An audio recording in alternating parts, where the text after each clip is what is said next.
Hi, and welcome to Newsmakers for inside analysis and behind-the-scenes commentary from Santa Barbara's top journalists and local political leaders about the most important news events in our community.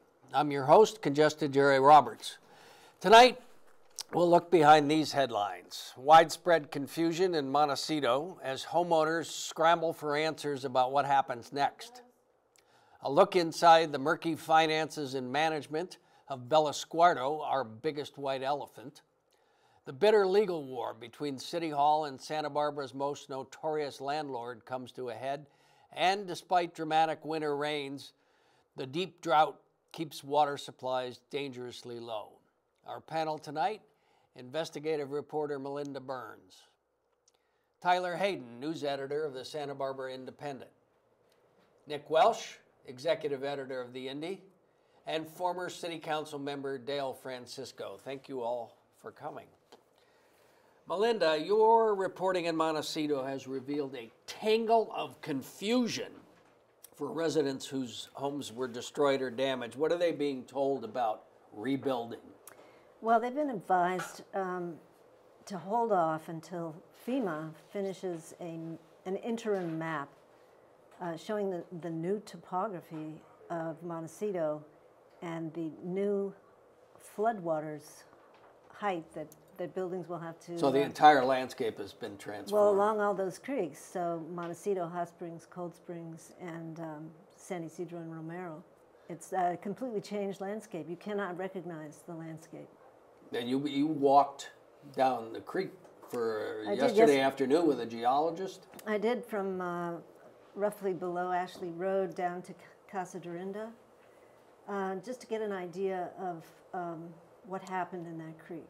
And to find out more about the survey that the UCSB scientists are doing out there in the field.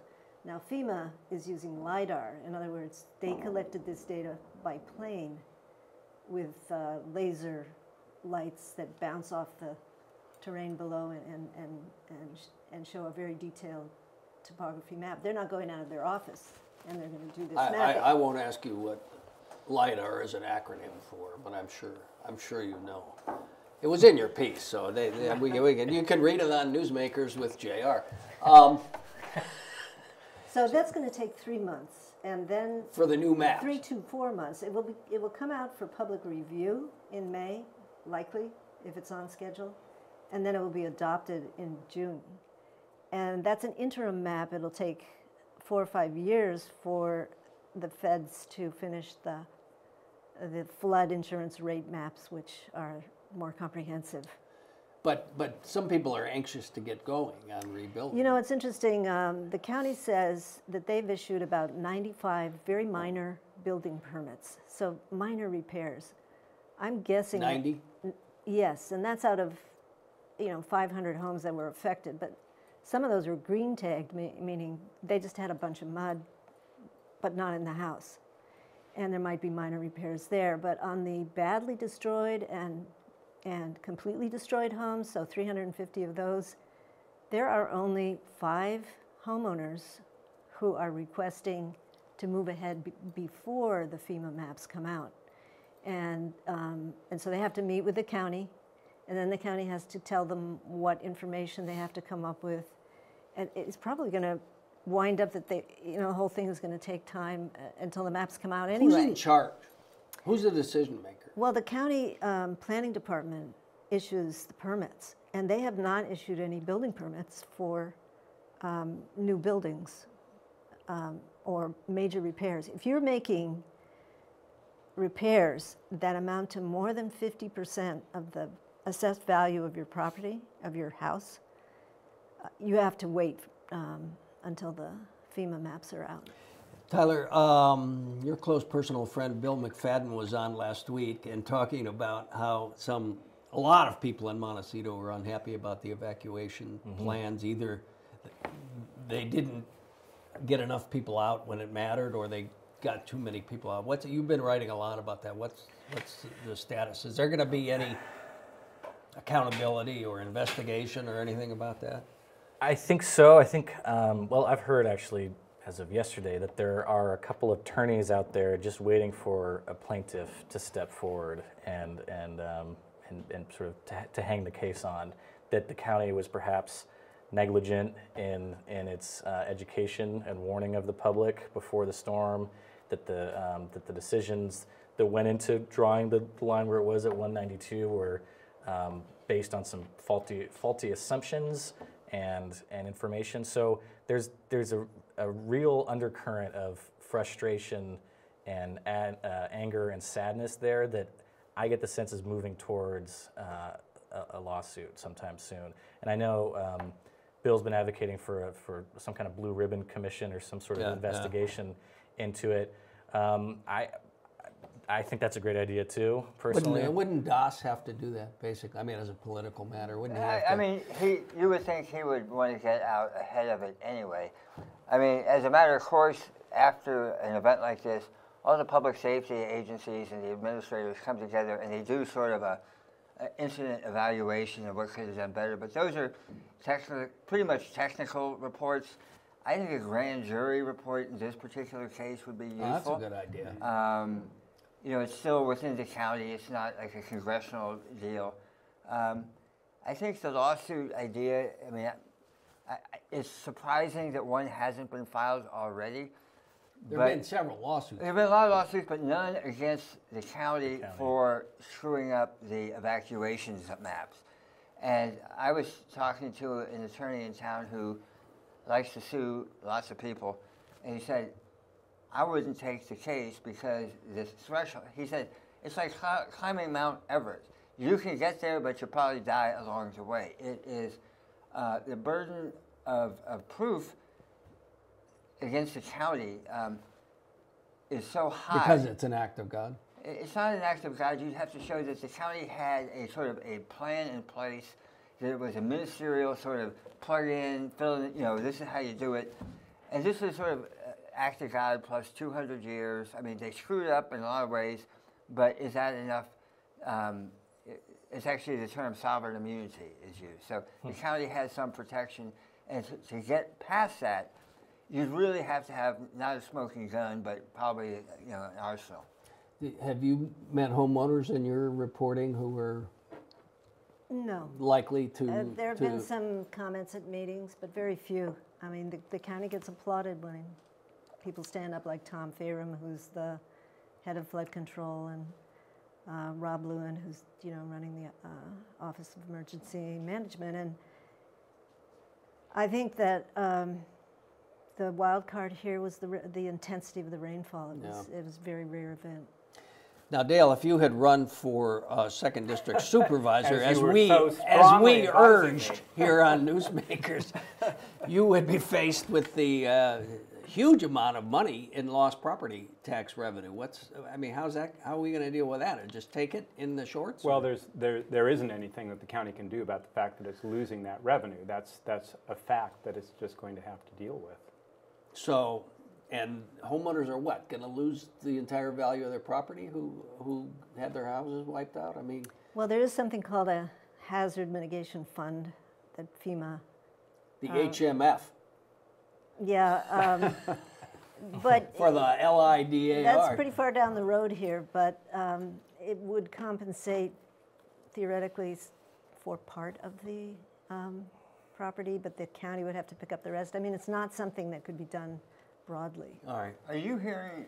I was interviewing somebody the other day and said Montecito's lost 1,000 people. Have you heard? In population. In population. In population, I've heard people are not coming back. One interesting factoid is that out of the 350 badly damaged or completely destroyed homes, only half of those owners have contacted their case managers at the planning department. For what does that mean? Meaning, how do I rebuild? Or yeah, but I mean, why haven't they? They've mentioned that the Bucket Brigade, for example, is having trouble contacting homeowners because properties are in trust funds. Wow. And another reason may be that it's a second or third home. All right. Well, once again, we want to thank Melinda for her doing the Lord's work and doing all this reporting and offering it to almost every news organization in town for free. Thank you. I mean, it's a great community. Thank you I'm serious. for running it, Jerry. Yeah. Tyler, you spent a couple of months looking into the fishy affairs of the Bellosguardo Foundation. What is that, and what did you find? It's more what I didn't find, I think. So the Bellosguardo Foundation came together a few years ago to manage the Clark estate after the late Huguette Clark left it to this 501c3 to then turn her mansion up on the hill into a place to, as it says exactly in her will, foster and promote the arts. It's sort of intentionally vague so that the foundation could decide how they wanted to interpret it and how they wanted to foster and promote the arts. It's been around for 3.5 years, this foundation, and they have done very little to nothing to realize Huguette Clark's will. The board was appointed by former Mayor Helene Schneider. That's true. She appointed it at the request and approval of the New York Attorney General's office, and so this board and the executive director that they chose, Jeremy Lindeman, who is Helene Schneider's political consultant. According to Jeremy, and he's really the only person I've actually been able to speak with who's involved with the foundation. Nobody else will talk. Right. Dick Wolf, the law and order guy. Right, the chairman, he didn't respond to my many requests for comment. They have said, while they were waiting for these IRS, potential IRS penalties. It's a legal tangle. Yeah, it was a mess with the IRS and the Attorney General's office and here, and so there's the Corcoran Gallery. Yeah, exactly. So they said their hands were tied until that has all been worked out. That's now been worked out, and now the property has officially transferred to the foundation. It's theirs to do with as they wish. But nobody can find them. But there's been enough sort of frustration and questions over the last 3.5 years that multiple board members have quit. They haven't held a single meeting, which is in violation of their bylaws. The longtime caretaker who lived there for decades and was Huguette Clark's right-hand man, taking care of this immense property with a ton of deferred maintenance and issues, he was fired effectively by Jeremy Lindeman. Yep. Is Lindeman squatting in the place? I've heard that he's entertained people there and that he's used the former caretaker's house. I can't say for sure that he's living there. And he won't talk. Were you on council when this thing first came? When Helene? I was at the beginning of it. I mean, isn't this like a huge white elephant? What's the thought about what's going to happen? Well, that was always one of the questions. I mean, as Tyler said, there's so much maintenance needed to the building and the grounds that there was always a question from the beginning, is there any way to actually make this work financially? And then the appointment of Jeremy Lindeman as executive director, and nothing against Jeremy, but this is someone with no experience running this kind of operation. Whatever it is. And how much does he get paid? He gets paid. He's been paid $190,000 for 2 years of work, working 10 hours a week, according to the IRS filings. Yeah. I don't. I've heard from the accountant that was a. I've heard that they said that for one of the filings, right. But it says it on both filings. It says it for both years. Even if he has been doing work, great. I would love to know what that is. We asked him directly multiple times, what have you been doing over these last 3.5 years to earn that kind of salary? What steps have you taken? Who have you talked to? What art institutions are you coordinating with? Have you done any feasibility studies? Have you done anything? And he won't answer any of those questions. And he's the only one who... And he's the only one who's authorized to answer questions, which is, I mean, we've heard from multiple experts, and I sort of knew this from the start, it kind of flies in the face of what a 501c3 public charity is supposed to do and meant to do, because there's so far zero transparency from this organization. Nick, isn't this, you agree with me, that the... Already not. Whatever it is.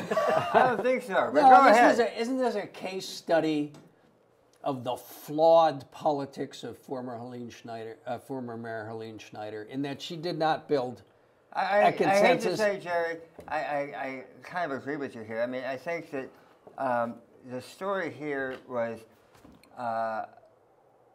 Helene. This was a case where Helene was at the top of her game. She was running for mayor, for re-election as mayor. She was running against a vein-throbbing guy who had no chance. Had no chance, and she had $90,000 in her bank account. The Attorney General of New York says, here you get to pick who's on the board. It's like, here's 5 aces, go play poker. And there were a lot of other people in the community who had an interest in Bellosguardo. Former Mayor Sheila Lodge being one of them. And it was one of those situations where if you sort of, you know, put your arms out and said, everybody come in here, we're going to have a party, you can all have your picture taken, we're all going to get rich on this, we're all going to make something interesting happen. But that wasn't how it was played. It was played, this is, you know, this was Helene's party. And so Helene installed Jeremy, who is her close political confidant. And close friend. And close friend. And, you know, I could see Jeremy being there in sort of a caretaker role as the IRS issues are worked out. But Helene and Jeremy sort of wore out their welcome in a big way in the meantime. And so it's going to be very hard to resurrect the white elephant if the white elephant ever had any legs to begin with. And was the board composed in large part of Helene contributors and or Jeremy clients? I can't say that for sure. I know that she chose them specifically because they didn't want to sell the property, that they wanted to do everything they could to convert it into an art museum. That was sort of their goal from the get-go. But again, it's been 3.5 years, this place that has more than $12 million in deferred maintenance and plumbing issues. And I mean, it's a 1930s mansion that's slowly falling apart. With some very unimpressive art. Yeah. But a great location. But a beautiful place. What should the city do with it? Or what should the foundation do with it, I guess? God knows. But they need a good foundation. They need to get people, well, they need to get someone with experience in art and art museums, if technically that's what it's supposed to be. Someone with experience in that and reinvigorate a board. Yeah. All right. Good work. Thanks. Next, City Hall for years has been after the shady operations of Dario Pini, landlord to the dispossessed. And you've been covering his trial. Where do things stand? A really huge question mark looms over Dario Pini. Dario Pini, for those who don't know, probably is the single biggest landlord in all of Santa Barbara County. He has about 140 multi-family rental units throughout Santa Barbara County. He's got probably 195 or so within the city of Santa Barbara. He tends to rent overwhelmingly to poor working Latino families. Many are Spanish speaking, many are not, you know, here with the legal documentation. Thousands and thousands of tenants, and he's sort of like the court of last resort. He doesn't ask questions, he doesn't care how many people you put in. If you have 4 kids, if you have 8 kids, if you have dogs, if you have cats, no questions asked, move on in. He's famous for not managing the places. And as a result, over the years, I mean, back in the 90s, he was found guilty of slumlordism of a very egregious nature. Judge Ochoa at that time said, hey, I'm going to sentence you to either jail or you can live in your own apartments. And Dario Pini very tellingly said, thanks, Judge, I'll take jail. And really? Yeah. So, but, you know, it's a sort of game of cat and mouse. And City Attorney Ariel Colon has been after him. Has been after him. So what Ariel did that was very novel, and he really upped the ante and he got Dario's attention, because he didn't just go after Dario. He went after Dario and he went after Dario's bankers. And the bankers said, oh my God, Mr. Colon, why didn't you call us sooner? We had no idea there was gambling at risk. We're shocked. They were shocked. Shocked. And they all, you know, fell over themselves like, oh, we want to work this out. We want to work it. And Ariel is very, you know, too late. You had your chance. So he is trying to, there's 2 actions. One is in Santa Barbara, one in Santa Maria. They're almost identical.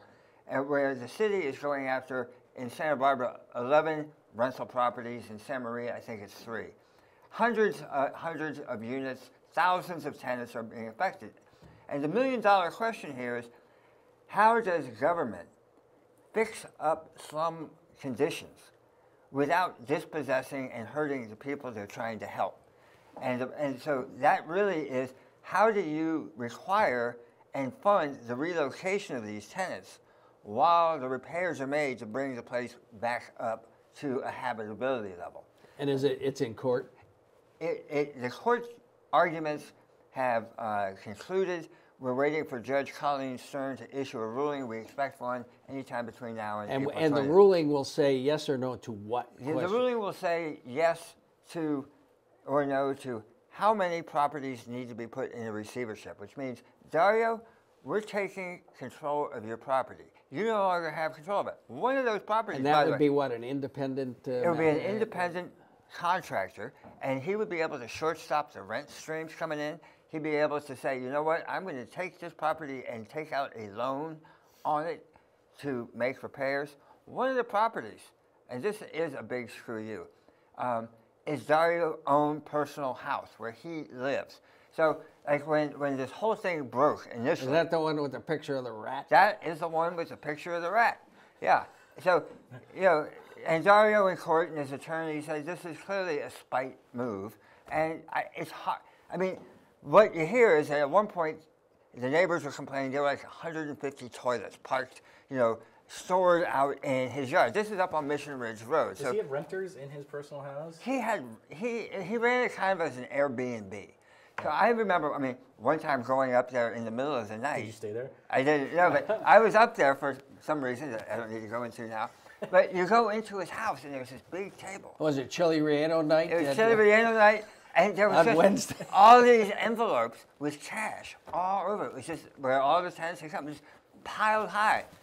Dale, you're a small government, low regulation kind of guy. Is this the proper effort by government, use of government power? I really have no idea, Jerry. I mean, to be honest, this is the kind of thing where on city council, you really have to be careful and you have to listen to everybody and hear their side of it, because some of these things get very, very emotional. Yeah.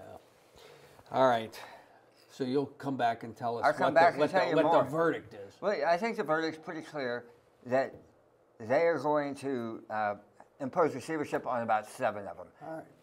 And in 2013, he paid a big chunk of money for wage theft in all of his hotels, of which he owns several hotels, motels. All right. A great American.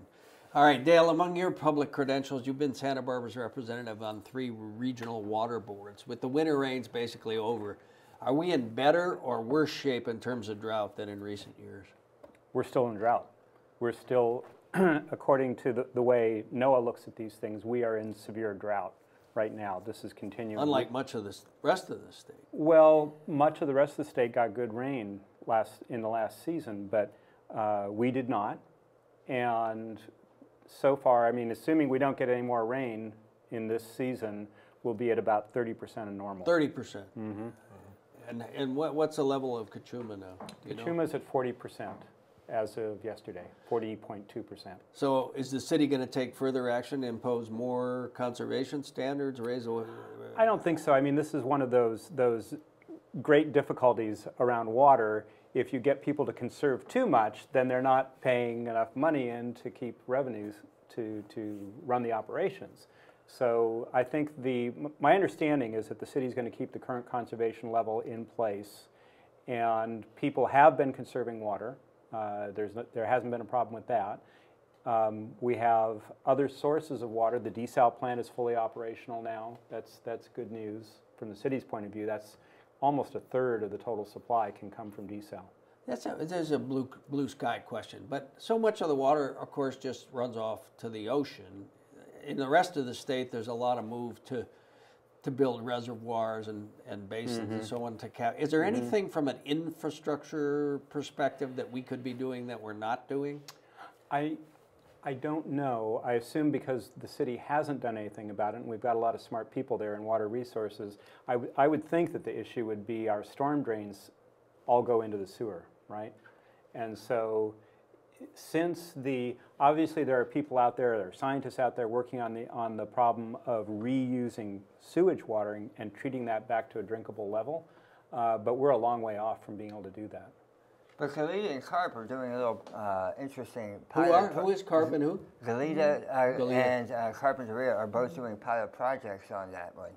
Orange County. Converting sewage water to... The term they don't like is toilet to tap. The term they do like is Good alliteration, though. potable reuse. Recycled water. Potable reuse? Potable reuse. That's the term they like to use. And really kind of... PRU. Yeah. One of the things here that is sort of interesting about the desal plant is it does give kind of a camel's nose under the tent possibility for something like that. It creates the infrastructure by which you might be able to, attach some potable reuse to it. In Galena and Carp, they have big water basins, so they could put the treated sewage water, but recycled Toilet water. to We'll tap. call it recycled Yes. water in there for 6 months or so, filtering through, and then take it out of there. That's what Orange County does. Santa Barbara doesn't have the A big lot of basins. places do. I mean, Israel has been doing that forever. Yeah, for Santa Barbara without big basins, That's a problem. they're going to have to do it directly Direct injection. into the drinking water supply with no time in underground. So is it an aesthetic question or a plumbing question? Well, it's not even allowable in California yet. They have to change legislation to allow it, but it's coming. Because There's if no you figure, standards. it's like another half, it's like you can reuse 80% Yeah. or more, 90%. So why wouldn't you do that? I mean, how many millions of gallons every day are flushed out to the ocean? I mean, some ridiculously huge number. And the idea that you can't convert some of that into drinking water, I mean, that is a much more feasible technology and infrastructure than a new dam. And It's in really 15 seconds, how is this affecting the great white carp or the steelhead or steelhead. whatever your favorite... You know what? It'll make life easier for the steelhead. It's good for the steelhead. All right. That's all we need to know. That's all you really. need to know. All right, thanks to tonight's panel, Melinda Burns, Tyler Hayden, Nick Welsh, and Dale Francisco. And a quick bittersweet programming note, indie reporter Kelsey Bruger, who's been a mainstay of the Newsmakers panel since we started the program, leaves Santa Barbara and heads off this week to Washington for an exciting new journalism adventure. We want to thank Kelsey for all her insights and analysis over the years, not to mention putting up with Josh Molina. And all best wishes from the whole Newsmakers crew. And remember, Kelsey, you can come back anytime at full salary.